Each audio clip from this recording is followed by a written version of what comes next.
What's up, y'all? It's Truth Tiger, and I'm going to tell you all today to stop idealizing. Stop idealizing people. Stop idealizing your family. Stop idealizing your parents. Stop idealizing some fantasy romantic partner that you hope to get in the future. Stop idealizing whatever, a current romantic partner that you're with. Stop idealizing your friends. Stop idealizing your childhood. Stop idealizing. Because the thing about idealizing is it puts all this sugar and sprinkles and frosting and all this stuff, all this nice cutesy little stuff on top of it. But in the truth, when you idealize, it's not the truth, you know? In truth, it's not the truth, because it's not, you know? And essentially, a lot of these situations weren't maybe as good as you remembered them. And a lot of times it's like you idealize a situation where you'll think that people will change, or situations will change, or people will know the error of their ways and will, make it right with you or whatever, or they'll come around in the end, or it wasn't that bad. Any kind of thinking like that is detrimental. It's something to be very careful of. Oh, well, at least we have all these funny stories, and you got to be positive about stuff as best you can.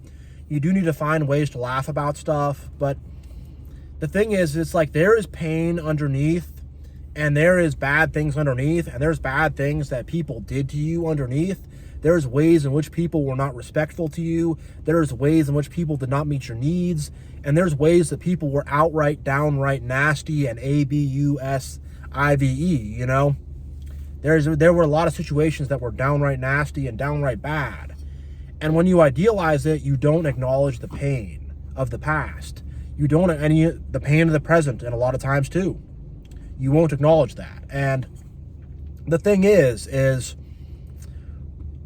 if you wear rose-colored glasses, all the red flags are just going to look like flags, Really, if you idealize a situation, you're just not going to see the bad, and you need to see the good and the bad.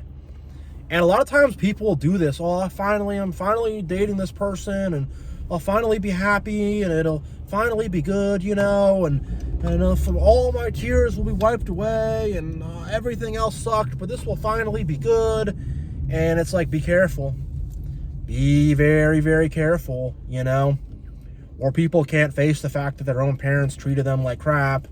And, I loved mom and dad so much, and I remember getting the presents on Christmas morning, and they'll just lock on to one good memory without looking at the whole picture, because they don't want to see it, because it's painful, it hurts. And there's stuff in my own life that I do not want to revisit because it hurts and it's painful. But if I look back upon it, it was such a fun time back then there's all this sadness and depression and pain that just grows in the back and becomes bigger and bigger and stronger because, because it's I'm not confronting it. They're not confronting it. We're not confronting it.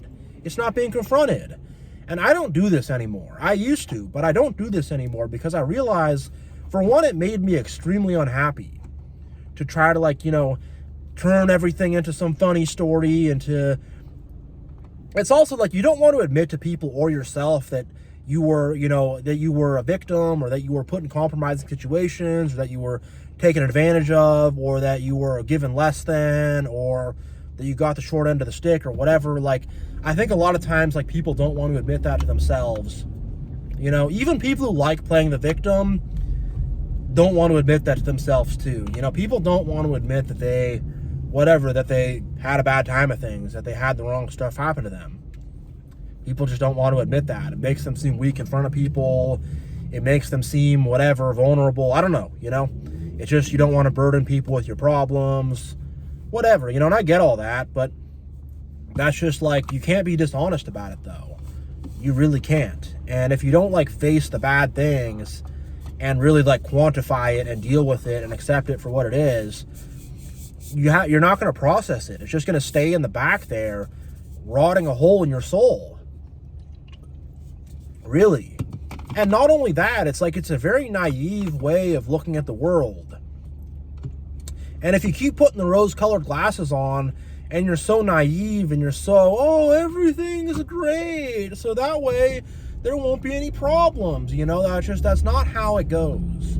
That's not the real world, and look, you want to think positive, you want to you want to trust people and think positive and whatever, you want to try to have a good attitude about things, but there's a difference between having a good attitude about things and just idealizing and putting on rose-colored glasses, because people don't want to confront reality. They don't want to confront what's really going on. They want to make everything seem like it's so cute and so nice and so sentimental and so great and it's so nice, but in actuality, it's not. There may have been a few nice moments here and there to cling on to, but in actuality, 95% of it was just crap. Crap on top of crap. There may have been a few nice birthday presents or nice gestures here and there. And the thing is, narcissists love grand gestures. Rather than apologizing, or rather than fixing the relationship, or rather than actually making things right the way they're supposed to, toxic people and narcissists will rather do a grand gesture, like buy you some fancy present or something like that, because that's easier to them than actually fixing the relationship. And look, fixing a relationship is hard work. It is. And it's not always fixable, it's hard work. Apologizing and not just saying, oh, I'm sorry, actually whatever, having that heart to heart and acknowledging stuff and actually really getting down to brass tacks with it, that's hard. That is, and it's much easier just to idealize. And look, a lot of narcissists also, they say, I love you a lot, and some of them don't. Some of them are just nasty all the time. It varies, but a lot of times they will use sentimentality and idealization and, we're such a loving, nice family, and we have such a good marriage, and we love each other so much. And the thing is all that stuff is fake. It's fake. It's sentimentality. It's love bombing. It's just fakeness. And don't let all that sentimentality and love bombing and fakeness get you. Don't be bought by it. Don't be bought by it. And also when time passes, oftentimes you'll reminisce, and you'll go, oh, those were such fun times back there, and you can do that because you're not still in it and you're not still suffering in it. Maybe you are, and you just don't want to confront that. That happens too, but people do that because it's easier to do that, and that's whatever. That's something they can cope with more. But I think if they'd really put themselves back where they were back there, they would be man, that was awful. That was atrocious. That was terrible. That was just non-stop BS, non-stop drama, non-stop fights, But again, when you put the rose-colored glasses on, oh, haha, it's just a little disagreement. It's not a big deal, and it's it's not a little disagreement. These are big issues that are not being solved or resolved or, got to scratch my nose there, but not being dealt with, So idealizing situations and idealizing people is very, very dangerous. And the thing on the flip side is narcissists idealize people huge. And I think that's why their love bombing is so effective, because they're idealizing in that phase. And they'll idealize a person and idealize a situation. Then when that person is revealed to be human, and it's not this big happy time, and it's not, oh, so much fun adventures, and it's not, everything they wanted and dreamed of, they discard. And they throw you in the trash. And they flip it around and start being nasty, It's just not, it's not a mature way to see stuff either. It's it's a very it's a very childish way to look at the world. To oh, it's gonna be so great. I'm gonna buy something. I'm gonna buy a new truck, and it's gonna be so great. It's gonna make me happy and fulfill all my desires, And it could be nice. It could be a nice gift to get to yourself, but People do that with materialism. I'm going to take this vacation and this trip, and it's going to be so nice, and it's going to be so awesome.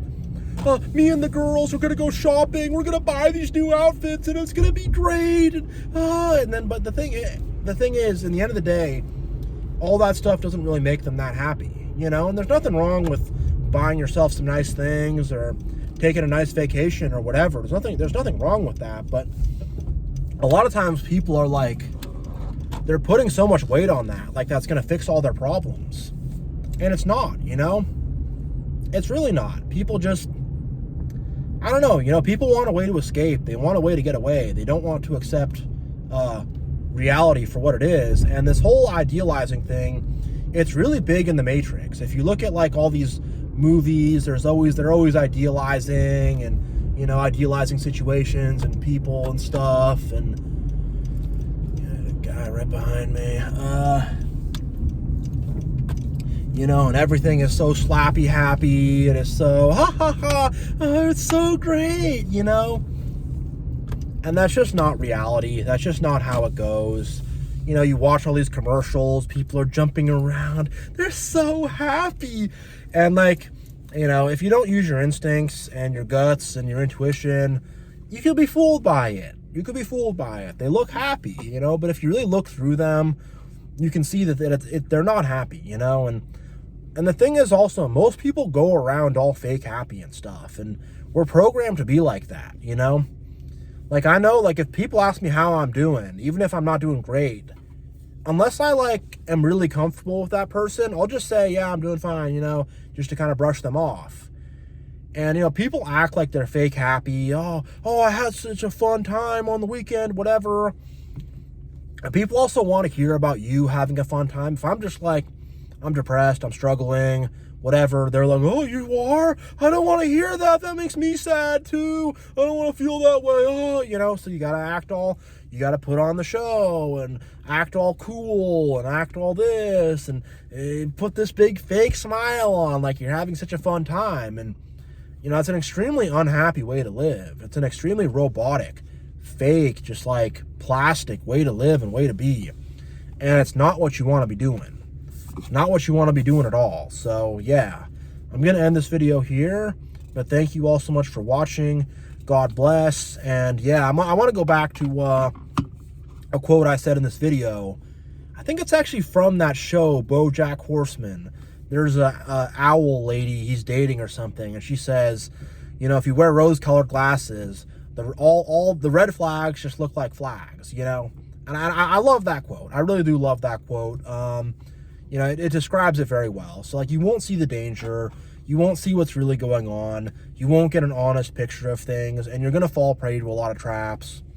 And you're just not going to really heal or really move forward if you idealize things. And, you know, it's something you got to come out of. You know, you got to really face your feelings, face the world.